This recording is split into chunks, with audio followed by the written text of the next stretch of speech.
আসসালামু আলাইকুম বন্ধুরা, গুড মর্নিং। সবাইকে শুভ সকাল। তো সবাই কেমন আছে? আশা করি সবাই ভালো আছে। তো প্লিজ আমার এই ভিডিওটা কন্টিনিউ দেখার অনুরোধ রইল। তো কী কী হলো সেটাই তোমাদের সঙ্গে শেয়ার করছি, আর বাবুদের সঙ্গে কেনই বা এরকম হলো তো দেখতে থাকো কন্টিনিউ ভিডিওটা। মানে দেখো, মা হয়েছি বলে কত টেনশন আর কত দিকটা সামলাতে হয়, তো সেটাই তোমাদের সঙ্গে আজকে শেয়ার করবো। তো প্লিজ ভিডিওটা কন্টিনিউ দেখতে থাকো। তো এখানে দেখো এত পরিমাণ বৃষ্টি হচ্ছে যে পুরো দুয়ারেতে পানি জমে যাচ্ছে। দেখো মানে উপর দিয়ে অ্যাসবেস্টার দিয়ে দেখো এখানে পানি পড়ছে, এখানে ঝাঁটিয়ে সব সাইডে পানিগুলো ফেলে দিচ্ছি, শুকনো করে দিচ্ছি, আর এই যেখানে বালতি গামলা সব দিয়ে দিচ্ছি। মানে প্রচুর পরিমাণে দুয়ারটাও পুরো ভিজে যাচ্ছে। মানে বাবুর শরীর খারাপ হয়ে গেছে, মানে কী করবো কিছু খুঁজে পাচ্ছি না। দেখো এত পরিমাণ বৃষ্টি হচ্ছে, ভালোও লাগছে না। তো পুরো দুয়ারটার অবস্থাটা কি হয়েছে, মানে নাতা দিয়েছিলাম আর বৃষ্টি হয়ে সব ধোয়া হয়ে চলে গিয়েছে। যে এই সাইডেও আসছে, দেখো এই সাইডে মানে আমাদের 3 দিকের দুয়ার আছে, এখন 3 দিকের দুয়ারটা মোটামুটি এইভাবে পানি জমে ভিজে গিয়েছে।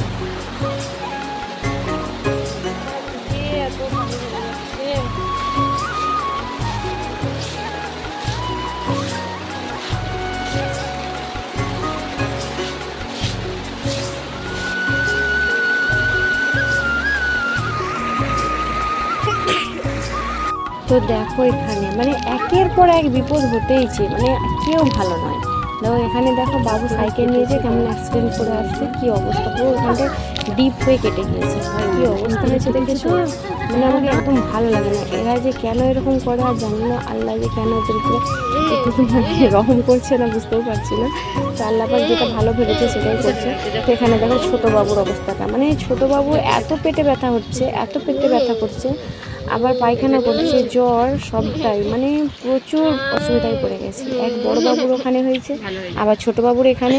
ছোটো বাবুকে নিয়ে তো প্রেশান, মানে 3-4 দিন পুরো প্রচুর পরিমাণে কষ্ট হয়েছে ছোটো বাবু। আর এই যে বাবুকে নিয়ে মানে ডাক্তারের কাছে নিয়ে যাচ্ছে, হসপিটাল নয়, প্রথমে ডাক্তারের কাছে নিয়ে গেছিলাম। তো ডাক্তার তারপরে বললো হসপিটালে ভর্তি করার জন্য। তো হসপিটালে অ্যাডমিট করিনি, ওই জন্য বাবুকে আগে প্রথমে ডাক্তারের কাছে নিয়ে যাচ্ছি। তো চলো, আর পুরো আমাদের সাইডে যে রোডটা, সেই রোডটাই তোমাদের সঙ্গে শেয়ার করছি। দেখো রোডের মানে সাইডের সিনারিটা কেমন লাগছে, তো সেটা প্লিজ কমেন্টটা তোমরা বলবে। তো তোমাদের হচ্ছে এই যে পরিবেশটা তোমাদের শেয়ার করলাম, ডক্টর দেখাতে গিয়েছিলাম তাই তোমাদেরকে এটা শেয়ার করলাম। আর প্লিজ সবাই একটু আমার ছোটো বাবু বড়ো বাবুর জন্য প্লিজ সবাই একটু দোয়া করো, যেন আল্লাহ পাক তাদেরকে সুস্থ রাখে, ভালো রাখে। আর তোমাদেরকে আজকে একটা নতুন জিনিস দেখাবো, হয়তো তোমরা দেখেছো বা যারা দেখোনি তাদেরকে আজকে একটা নতুন জিনিস দেখাবো। তো কন্টিনিউ ভিডিওটা দেখতে থাকো, ঠিক আছে? তো এই হলো সেই জিনিস। তো দেখো 3তলা মাটির বাড়ি কেউ দেখেছো? আমিও ফার্স্ট টাইম দেখেছি, তাই তোমাদেরকেও শেয়ার করলাম। আর এই যে গেটটা, এখানে ডক্টর দেখাবো, আর ওখানে কিন্তু আমাদের বিদ্যাসাগরের বাড়ি, ঠিক আছে? তো বিদ্যাসাগরের বাড়ি কে কে দেখতে চাও কিন্তু আসবে আমাদের এখানে, আমাদের বাড়ির সামনেই বিদ্যাসাগরের বাড়ি। আর এই যে ডাক্তার দেখানোর পর আমি বাড়ি ফিরে যাচ্ছি। এটাও একটা নার্সিংহোম। কোচিকে তো মানে বাবুকে বলেছে হসপিটালে ভর্তি করার জন্য, তো ভর্তি করবো না, তো তাই বাড়িতে নিয়ে চলে যাচ্ছি একদম। আর এখানে আছে আমাদের বাবা বোরা পীরের মাজার। তো উনি সবাইকে রহম করেছে আল্লাহ পাক আর আব্দুল আলামিন, বাবা পীর সাহেব সবাই দোয়া করবে আমার বাচ্চাটা যেন সবাই ভালো থাকে। তো প্লিজ চলো কন্টিনিউ ভিডিওটা দেখো। এখানেও আমাদের আরেকটা মাজার আছে, সেটা হলো বাবা শেখ সিরিমিয়ার মাজার, এটা ঠিক আছে? বসে গিয়েছে যে মানে আমি উনানেই রান্না করি সবসময়তেই, মানে কি বলবো, গ্যাসেতে রান্না করি না। তোমাদের ভাইয়া যে মানে ব্যবসা করছে তার যে জানুন, আমি সারা বছর রান্না করতে শেষ করতে পারবো না, ঠিক আছে? তো বৃষ্টি হলেও কি বলতো মানে আওতার মধ্যে আমি এইভাবে রান্না করতে পারবো। তো তাই এখানে উনানেই রান্না করছি আমি। বেশিরভাগ টাইমটা আমি উনানে রান্না করি, আর রাত্রের টাইমটা গ্যাসে রান্না করি। তো এখানে আমার ভাত হচ্ছে, আর আমি এখানে রান্না করবো বলে যেগুলো কেটে নিয়েছি। তো বাবুর যে শরীর খারাপ ছিল সেই জন্য তোমাদের ভাইয়া কালকে বলেছিলাম আনার জন্য, তো আজকে নিয়ে আসছে। যাক, বাবুকে এই যে কাঁচকলার সবজিটা বানিয়েই খাওয়াবো এখন, মানে যে হারে পায়খানাটা হয়েছিল বাবুর, তো ভাবলাম যে এইভাবে কাঁচকলার সবজি কিছু খাওয়াই, ভর্তা টর্তা কিছু করে এইভাবে বানিয়ে খাওয়াবো বাবুকে। এটা বাবুর জন্য আলাদা বানাবো। আর কিনে আসছে দেখি এটাতে, ও মাছ এনেছে, মাছ নিয়ে আসছে গো।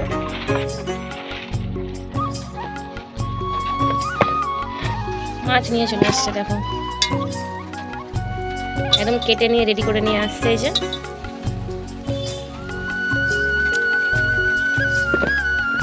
তাহলে এখন আপাতত রান্নার রেসিপি কি দেখো, ভাবলাম কি বানাবো আর কি বানাতে হবে। এই দেখো এখন এতগুলো রান্নার রেসিপি, ঠিক আছে?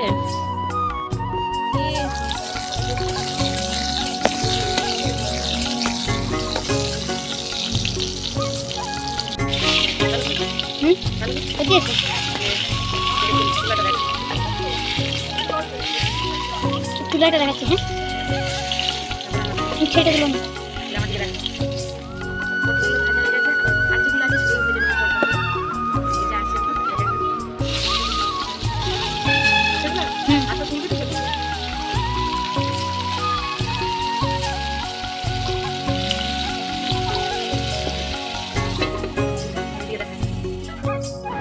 তো এখানে তোমাদেরকে আজকে একটা রান্নার রেসিপি শেয়ার করবো। যারা যারা কিন্তু করলা মানে উচ্ছা খেতে ভালোবাসো না, তারা কিন্তু এই রেসিপিটা খেলে কিন্তু একবার খেলে বারবার খেতে মন চাইবে, ঠিক আছে?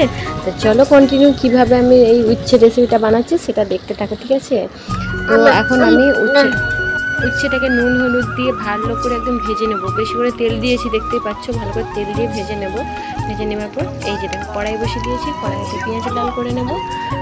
আর হচ্ছে এরপর দিয়ে দেবো আদা রসুনের পেস্টটা। আদা রসুনের পেস্টটা দিয়ে ভালোভাবে কষিয়ে নিতে হবে। তো এখানে আদা রসুনটা দিয়ে ভালো করে কষিয়ে নিচ্ছি। আর এরপর দিয়ে দেবো পরিমাণ মতো লবণ। আচ্ছা, এখানে পরিমাণ মতো লঙ্কার গুঁড়ো আর পরিমাণ মতো হলুদ, মানে যতটুকু পরিমাণ যেমন সবজি তোমরা সেরকমটাই দেবে। তো দিয়ে ভালো করে কষিয়ে নিচ্ছি, মানে ভালো করে ভেজে এটা করলে ভালো লাগে, ঠিক আছে? যারা উচ্ছে খেতে পছন্দ করে না, কিন্তু এভাবে বানালে খুব ভালো লাগে, পুরো চিকেন রান্না বা মাংস রান্নার মতন লাগে। দিয়ে দিলাম জিরে গুঁড়ো পরিমাণ মতো। দেখো ভালো করে কিন্তু কষানো হয়ে যাওয়ার পর তেল ছেড়ে গিয়েছে। তো এই যে মাটির উনানে রান্না করছি সেটাই তোমাদেরকে দেখাচ্ছি। আর এই যে ভেজে রাখা উচ্ছে আর আলুটা, সেটা ওর মধ্যে দিয়ে ভালো করে কষিয়ে নেব, ঠিক আছে? কষিয়ে নেওয়ার পর মানে এতে আমি কিন্তু আরেকটা মশলা দিয়েছি, সেটা তোমাদেরকে দেখানো হয়নি। তো মশলাটা হচ্ছে ধনে জিরে ভেজে রাখা যে পাউডারটা, সেটা আমি ওতে দিয়েছি।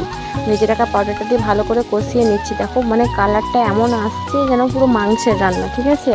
তো প্লিজ, তো তোমরা তো টেস্ট করে বলতে পারবে না কেমন হয়েছে, তো প্লিজ এটাই জানাইও মানে রান্নাটা কেমন হয়েছে, কালারটা কেমন হয়েছে, ঠিক আছে?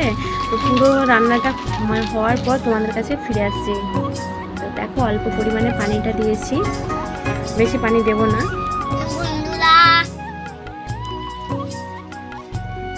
সবাই কেমন আছো?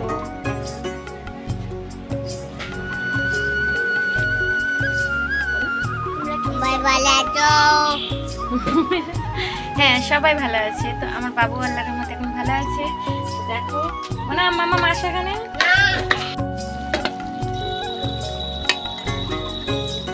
তো এখানে দেখো উচ্ছে রান্নাটা আমার কমপ্লিট হয়ে গেছে। আর এর উপর দিয়ে দিয়েছি একটু গরম মশলা, মানে বাড়িতে করে রেখেছিলাম, তো সেই গরম মশলাটা একটু দিয়ে দিয়েছি এর মধ্যে।